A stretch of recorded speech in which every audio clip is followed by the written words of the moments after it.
playing. What's going on, y'all? This is episode 3 of Ask Jay. I'm chilling. It's Friday night. I made a commitment to you guys to answer at least 5 questions every day and post it to my YouTube. You all have been responding to the Ask Jay hashtag on Facebook, Instagram, and Twitter. So we are going to answer some questions today. We have great questions the last 2 days on our first 2 episodes. If you haven't seen those yet, check them out. You can find them at the J Mr. Real Estate YouTube channel. Make sure you subscribe to the channel, share the videos, like 500 of them, and like them. We're over 3 million views so far on our YouTube channel, and I want to keep that climbing. So let's hop right into it, man. It's Friday night. Everybody got stuff to do. Let's hop into it. We got Chris Darden behind the mic today. Every day is like a new camera person. And so Chris is going to answer our questions as he holds the selfie stick. So the first question of the day is from @CarryClassic. No, go ahead. And Carrie Classic says, I never hear you talk about sports, but I know your brother plays ball. What's your favorite sports team? True. I thought about this also as we evolved the show, and we talked about making it more like a talk show with a minority report and motivational, current events and motivational quote. And I thought about doing a sports kind of segment in there. I definitely don't give any opinions on sports. My younger brother, Arthur Morrison, just signed his D-League contract. He is officially an NBA D-League free agent, and he'll be in a D-League draft this November. So whatever team he goes to or represents is my favorite team. Currently, though, I'm an LA Lakers fan. I am a former Dallas Cowboys fan. I retired last year because I hate Jerry Jones. I love the 90s Bulls. I'm a Yankees fan because of the cool blue Yankees hat. And that's about as far as I go with sports. And I, rock with the New York Jets. Shout out to my little bro, Mo Wilkerson.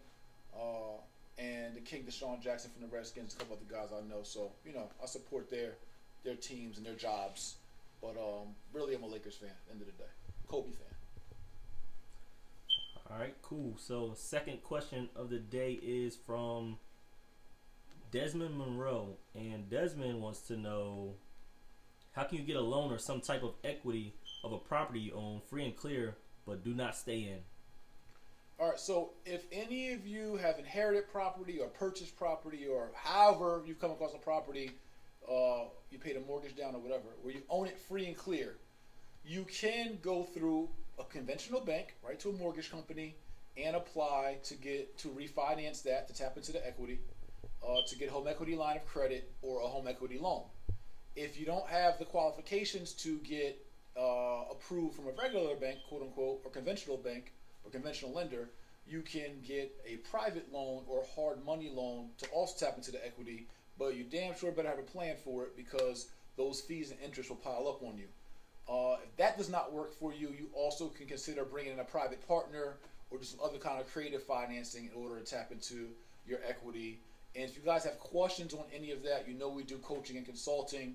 You can email invest@jmorrison.net or go to JMRE Partners, right, like J Mr. Real Estate, jmrepartners.com.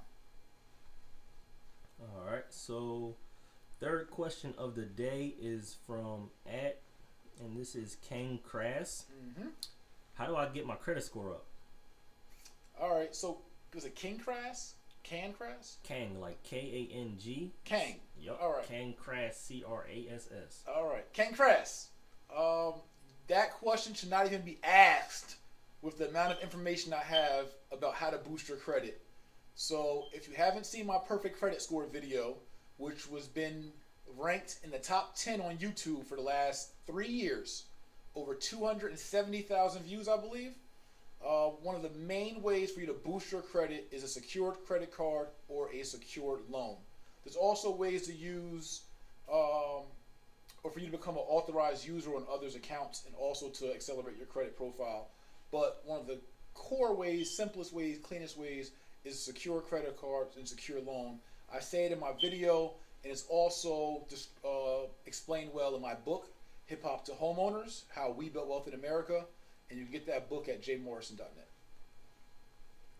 All right, so question number 4 of the day is What's up? from @Beyond Flawless Extensions. Okay. We have a lot of questions. LOL. Do you think you will ever come to Louisville, Kentucky, or Alabama? Yes, and yes. Kentucky hasn't been on my radar, to be honest, but why not? Alabama for sure. But go ahead. Gotcha. They just said they've been talking to their friend about how we should try to grow our money versus spending it on something that don't bring it back. Gotcha. So how they should put their money into assets, something that produces money for them, as opposed to liabilities, is kind of what I hear. Correct. Right. So, yes, we have to, and it's something I'm focusing on in the new courses in the J. Morrison Academy. As many of you know, we're launching December 1st, open enrollment for 5 new courses outside of real estate investing or residential real estate investing. And one of the main courses I'm excited about is our wealth development, which is like our self-development course.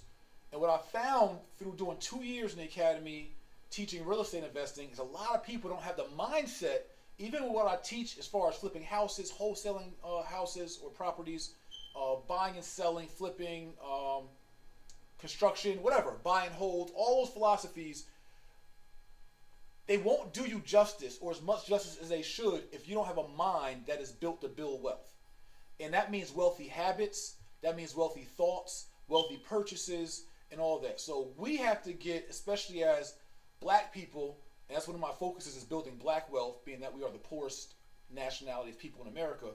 We have to get more intentional about where we put our money, putting our money into things that help grow us as people, grow our person, like personal development, or that grows our money in regards to assets that appreciate in value, like real estate, the right stocks, commercial real estate, businesses, franchises, and things like that. So that's why the whole positioning of the academy is shifting from just a real estate kind of based course or school to a wealth building school, so I can teach you the whole gamut, what I call my wealth wheel, or the wealth cycle on how you build wealth. So yes, please don't go, when you can, make the conscious effort to not put your money into something that you know for a fact is going to go down in value, when you could use that same money to grow your money, grow your legacy, and grow your wealth.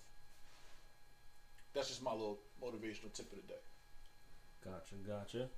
So our final question of the day is from Mr. King Marketing. Okay.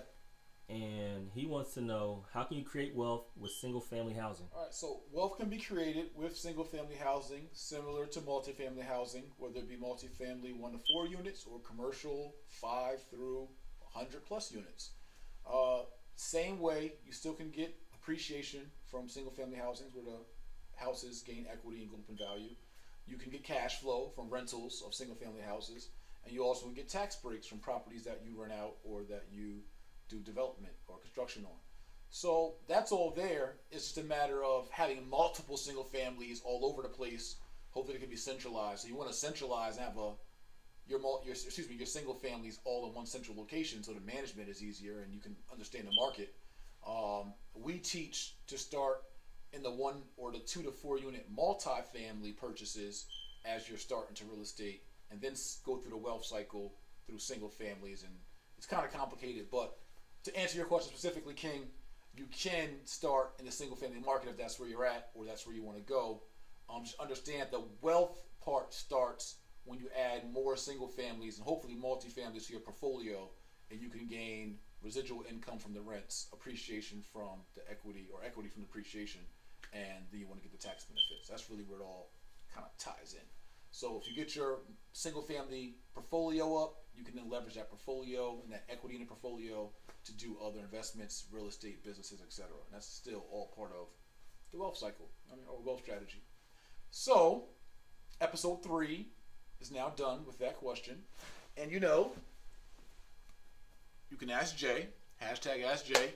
Let your friends, family, and everyone else know that this exists. It's just an open, free platform for you to ask questions, for me to get more of my message and my knowledge out there to you all. For those of you who are really serious investors and you want a real mentor and real strategy coach who's done this at a very high level in your corner, you guys can reach out to jmorrison.net and go to my one-on-one strategy coaching. For those of you who want to learn and be a part of any of our 6 courses and 5 new courses in the J. Morrison Academy, as it will re-enroll or reopen, or I'm not how sure you say that, but December 1st, enrollment will open again. So if you want to get on that waiting list, go to jmorrisonacademy.com. And then for all my social supporters through YMC, Black Tea Party, and other things that we're doing, Justice or Else, to move our community forward in regards to equal rights and justice.